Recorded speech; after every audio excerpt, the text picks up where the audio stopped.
C'est une étape décisive qui ouvre la voie à la manifestation de la vérité. Dans le cadre de l'assassinat du père Olivier Tsa-Ebodé, 2 suspects ont été mis aux arrêts et après exploitation. Ils méditent sur leur sort depuis quelques jours à la prison principale de Monatélé. Le procureur de la République, près le tribunal de première instance du chef-lieu du département de la Léquié, a estimé que les indices rassemblés jusqu'ici, ainsi que les aveux faits par les suspects, étaient suffisamment convaincants pour justifier l'inculpation et le placement de ces derniers en détention préventive. Une évolution saluée aussi bien par la famille du défunt que par les membres de l'église catholique gallicane à laquelle le père Ebodé appartenait. Selon une source proche de l'enquête, diligentée par la gendarmerie d'Obala, les personnes inculpées jusqu'ici seraient membres de la paroisse du défunt.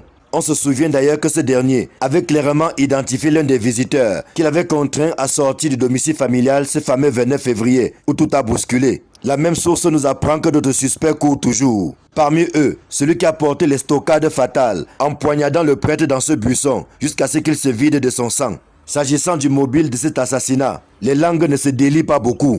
Si certains bruits de couloir évoquent un crime passionnel, cette hypothèse n'est confirmée ni par sa famille biologique que nous avons contactée, ni par les membres de sa congrégation religieuse qui lui étaient proches. Au parquet de Monatélé, c'est motus et bouche cousue en attendant le bouclage définitif des investigations et le renvoi des présumés assassins devant la juridiction de jugement. Ce dont on est par contre certain, c'est que les obsèques du défunt, qui étaient programmées à partir du jeudi 13 avril, risquent de connaître un glissement de date. En effet, le procureur de Monatélé, en bonne intelligence avec la famille du défunt, a demandé qu'une autopsie soit réalisée avant toute inhumation.